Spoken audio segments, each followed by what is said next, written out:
اللہ رب العزت کا یہ احسان ہے کہ اللہ رب العزت نے ہم کو انسان بنایا، اور انسانوں کو جو اللہ رب العزت نے عزت اور شرف مرحمت فرمایا ہے وہ اس کے علم کی وجہ سے اس کو مرحمت فرمایا۔ اللہ رب العزت نے سیدنا حضرت آدم علیہ نبینا وعلیہ السلام کے بارے میں قرآن میں ارشاد فرمایا، وَعَلَّمَ آدَمَ الْأَسْمَاءَ كُلَّهَا، ہم نے آدم کو تمام چیزوں کے نام سکھلائے۔ گویا کہ سب سے پہلا معلم اللہ رب العزت ہے، اور اس دنیا کے اور انسانیت کے سب سے پہلے طالب علم سیدنا آدم علیہ السلام۔ اللہ رب العزت سب سے پہلے معلم ہے، اور حضرت آدم علیہ السلام سب سے پہلے طالب علم ہیں جن کو اللہ رب العزت نے تعلیم مرحمت فرمائی۔ اسی تعلیم کی بدولت اللہ نے حضرت آدم کو ملائکہ کے اوپر فوقیت اور فضیلت مرحمت فرمائی۔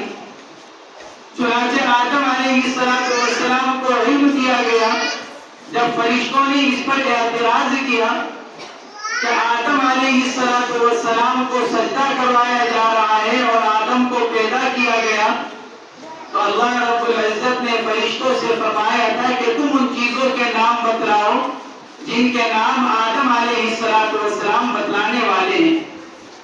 تو فرشتے نام نہیں بتلا سکے کیونکہ ان کے پاس علم نہیں تھا۔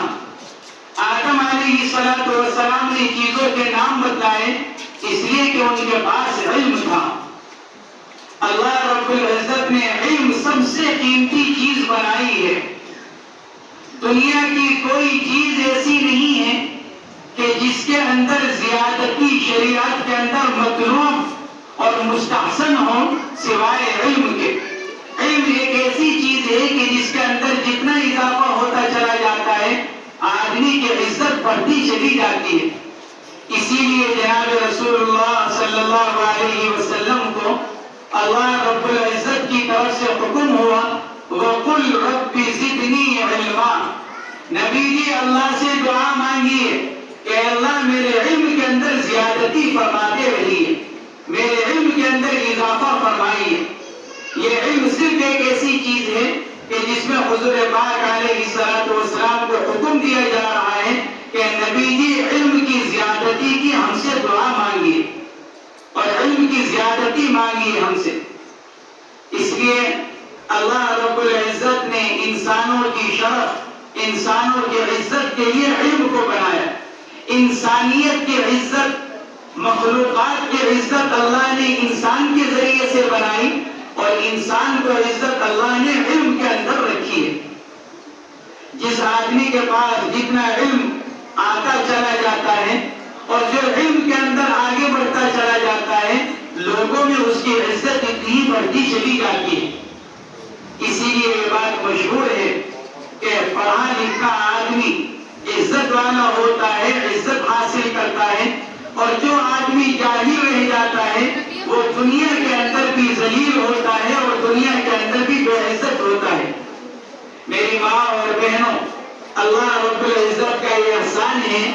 کہ اس نے ہمیں اس کی توفیق مرحمت فرمائی کہ ہم نے اپنے بچوں کو علم حاصل کرنے کے لیے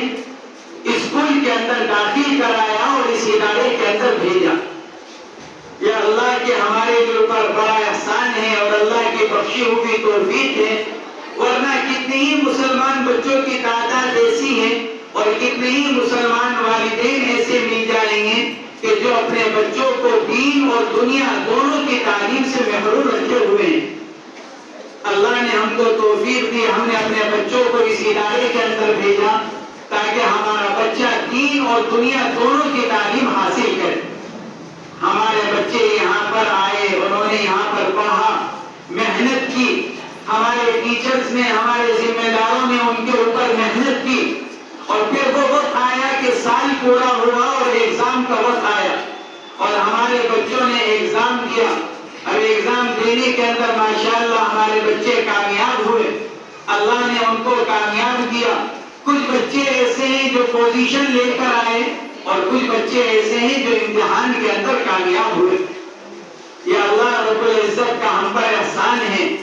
ہمارے ٹیچرز کی محنت ہے کہ ہمارے بچے کامیاب ہوئے، اور آج ہم ان کی کامیابی کو وصول کرنے کے لیے اور اپنے بچوں کی عزت افزائی کے لیے اور اپنے بچوں کو مبارکباد دینے کے لیے آج ہم سب یہاں پر جمع ہوئے ہیں۔ لیکن یہ بات بھی یاد رکھنے کی ہے میری ماں اور بہنوں اور میرے دوستوں اور بزرگوں، یہ تعلیم، یہ علم، یہ آدمی کو اسی وقت کام آنے والا ہے جب آدمی اپنے علم کو اپنے آخرت بنانے کے اندر استعمال کرے۔ علم کو صرف دنیا کے لیے استعمال کیا جائے، علم کو صرف دنیا کے مفاد میں استعمال کیا جائے تو آدمی کو اس میں وقتی عزت کو ملتی ہے، وقتی فائدہ تو ہوتا ہے، لیکن جو ابدی فائدہ ہے اور ابدی عزت ہے وہ آدمی کو جبھی ملتی ہے جب آدمی اپنے علم کے ذریعے سے اللہ رب العزت کو راضی کرنے والا ہو۔ میری بات اس لیے عرض کر رہا ہوں کہ ہمارے ماں باپ جو یہاں پر موجود ہیں، ماں باپ کی ذمہ داری ہے اپنے بچے کی دینی تربیت کرنا۔ اسکول کے اندر، مدرسے کے اندر بچے کا وقت تھوڑا لگتا ہے اور یہاں پر بچوں کو سکھلایا جاتا ہے، ان کو دین کی باتیں بھی بتائی جاتی ہیں، ان کو مسنون دعائیں یاد کرائی جاتی ہیں، ان کو کلمے یاد کرائے جاتے ہیں۔ گویا کہ یہاں سے یہ کوشش کی جاتی ہے کہ ہم اپنے بچوں کو دنیاوی تعلیم کے ساتھ ساتھ ہم ان کو دینی تعلیم بھی دیں اور ان کو دین کی باتیں بھی بتلائیں۔ لیکن اصل ذمہ داری ماں باپ کی ہے کہ ماں باپ ان کے گھر کے اندر ان کی ایمانی تربیت کریں، ان کی اخلاقی تربیت کریں، اور جو کچھ وہ اسکول سے پڑھ کر جا رہے ہیں ماں باپ اس کو گھر کے اندر معلوم کرنے کے ساتھ ساتھ بچے کی حوصلہ افزائی کریں، اور حوصلہ افزائی کرنے کے ساتھ بچے کو اس بات کا موقع دیں کہ بچہ گھر کے اندر دین پر عمل کرنے والا بنے۔ مثلا کھانے سے پہلے کی سنت، کھانے سے پہلے کی دعا، کھانے سے بعد کی دعا، گھر میں داخل ہونے کا سنت طریقہ، گھر سے نکلنے کا سنت طریقہ، ہم اپنے بچوں کو اگر اس کا عادی بنائیں گے تو جو بچہ یہاں سے پڑھ کر جا رہا ہے وہ عملی طور پر عمل کرنے والا گھر کے اندر بنے گا۔ اگر ہم اپنے بچوں کو اس کی فکر دلائیں گے، ہم اپنے بچوں سے معلوم کریں گے کہ ہمارا بچہ کیا پڑھ کر آ رہا ہے، بیٹا آج اسکول میں کون سی دعا بتلائی گئی، بیٹا آج اسکول میں کون سی سنت بتلائی گئی، بیٹا آج اسکول میں کیا دینی مذاکرہ ہوا، ہم اپنے بچوں سے اگر اس کو پوچھتے رہیں گے تو ہمارے بچوں کو وہ بات یاد بھی ہوگی اور ہمارے بچوں کے اندر شوق بھی پیدا ہوگا، اور بچوں کے ذریعے سے میری ماں اور بہنوں، دوستوں اور بزرگوں، دین ہمارے گھر کے اندر بھی آئے گا اور بچہ عمل کرنے والا بھی بنے گا۔ ورنہ صرف اسکول کے اندر بچے کو زبانی طور پر یاد کرا دیا جائے یا پڑھا دیا جائے لیکن گھر میں وہ عمل نہ کرے ان دینی باتوں کے اوپر تو میرے ماں اور بہنوں، دین زندگی کے اندر نہیں آئے گا۔ صرف بچہ دین پڑھ کر رہ جائے گا، سنتوں کو یاد کر کر رہ جائے گا، لیکن وہ ان سنتوں پر عمل کرنے والا نہیں ہوگا اور ان دعاؤں کو وقت پر پڑھنے والا نہیں بنے گا۔ اصل یہ ہے کہ دعاؤں کو وقت پر پڑھا جائے، جیسے کھانے سے پہلے کی دعا، کھانے کے بعد کی دعا، بیت الخلا میں داخل ہونے سے پہلے کی دعا، بیت الخلا سے نکلنے کی دعا، گھر میں داخل ہونے کی دعا، گھر سے نکلنے کی دعا، ہم اپنے بچوں کو اس کا اہتمام کرائیں گے تو ہمارا بچہ دینی زندگی پر آئے گا، اور پھر جو حقیقی کامیابی آخرت میں ملنے والی ہے یہ تو عارضی کامیابی ہے، یہ کامیابی بھی بہت بڑی کامیابی ہے کہ ہمارا بچہ پوزیشن لے کر آ رہا ہے یا ہمارا بچہ ٹاپ بنا ہے یا ہمارا بچہ کامیاب ہوا ہے، یہ بھی کامیابی ہے، لیکن یہ کامیابی دنیا کی ہے اور عارضی ہے۔ اصل آخرت کی کامیابی جس کے بارے میں خود قرآن کہتا ہے فَمَنْ زُحْزِحَ عَنِ النَّارِ وَأُدْخِلَ الْجَنَّةَ فَقَدْ فَازَ، جس انسان کو جہنم سے بچا لیا گیا اور اس کو جنت میں داخل کر دیا گیا، حقیقت میں وہی انسان کامیاب ہوا۔ اور یہ کامیابی کب ملے گی؟ آدمی جہنم سے کب بچے گا؟ آدمی جنت میں کب داخل ہوگا؟ جو دین اس کو پڑھایا جا رہا ہے، یہ جو دین کا علم وہ حاصل کر رہا ہے، وہ اس دین پر عمل کرنے والا بن جائے۔ اور آپ جانتے ہی ہیں کہ بچہ بچپن میں اس کو جس بات کی ترغیب دی جاتی ہے اور جس کام کے کرنے کا اس کو عادی بنا دیا جاتا ہے، جیسے جیسے عمر بڑھتی چلی جاتی ہے، بچہ اسی کام کے کرنے کا اور اسی چیز کے پڑھنے کا عادی بنتا چلا جاتا ہے جو اس کو بچپن میں کرایا جاتا ہے اور پڑھایا جاتا ہے۔ اس لیے ہم اپنے بچوں کو گھر کے اندر ایمانی ماحول دینے کی فکر کریں، ان کی اخلاقی تربیت کرنے کی کوشش کریں، کچھ دین اور کچھ اخلاق ان کو اسکول سے ملے، کچھ گھر سے ملے تو ہمارا بچہ مکمل ہو جائے۔ لیکن اگر صرف اس کو اسکول ہی کے اندر اگر اس کو پڑھایا جائے اور گھر کے اعتبار سے اس کی کوئی تربیت نہ ہو رہی ہو، ایمانی اور دینی اور اخلاقی، اگر گھر کے اعتبار سے اس کو تربیت نہ مل رہی ہو تو میری ماں اور بہنوں، وہ بچہ ناقص رہتا ہے اور ناتمام رہتا ہے، اور پھر اس بچے کی اپنی عملی زندگی کے اندر دین نہیں ہوتا۔ کہاوت مشہور ہے، مثل مشہور ہے کہ ماں کی گود بچے کی پہلی تربیت گاہ ہوتی ہے، اور بچہ جو گھر کے اندر جس ماحول کو پاتا ہے، بچہ اسی کے مطابق زندگی گزارتا ہے۔ اسکول کے اندر تو 4 گھنٹے 5 گھنٹے 6 گھنٹے بچے کے گزرتے ہیں، لیکن بقیہ 17-18 گھنٹے بچے کے گھر میں گزرتے ہیں۔ اس لیے ہم اس کا اہتمام کریں، اس کی کوشش کریں کہ ہمارا بچہ دنیاوی اعتبار سے بھی کامیاب ہو رہا ہو اور دنیاوی اعتبار سے بھی ترقی کر رہا ہو، اور ہمارا بچہ آخرت کے اعتبار سے بھی کامیابی کی سیڑھیاں چڑھ رہا ہو اور آخرت کے اعتبار سے بھی وہ آگے بڑھ رہا ہو۔ اللہ تبارک و تعالی ہم سب کو اس کی توفیق مرحمت فرمائے۔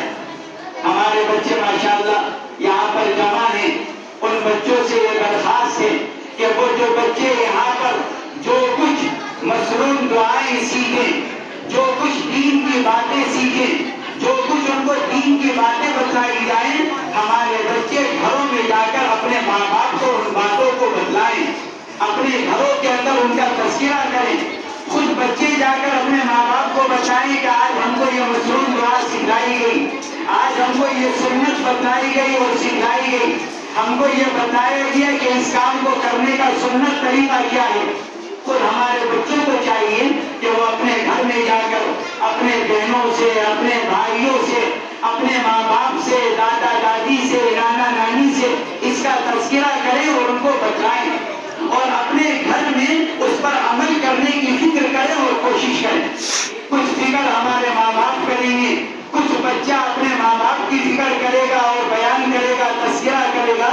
انشاءاللہ ہمارے گھروں کا ماحول بھی دینی بنے گا اور ہمارے گھروں کے اندر بھی سنت آئے گی اور ہمیں سنتوں پر عمل کرنا ہمارے لیے آسان ہوتا چلا جائے گا۔ اور جب ہمارے اپنے گھر کے اندر ماحول دینی بن جائے گا تو میری ماں اور بہنوں، دوستوں اور بزرگوں اور بھائیوں، ہمارے بچوں کی تربیت انشاءاللہ ایمان پر ہوگی، دین پر ہوگی، ہمارا بچہ دنیاوی اعتبار سے بھی کامیاب ہوگا، ہمارا بچہ دینی اور آخرت کے اعتبار سے بھی انشاءاللہ کامیاب ہوگا۔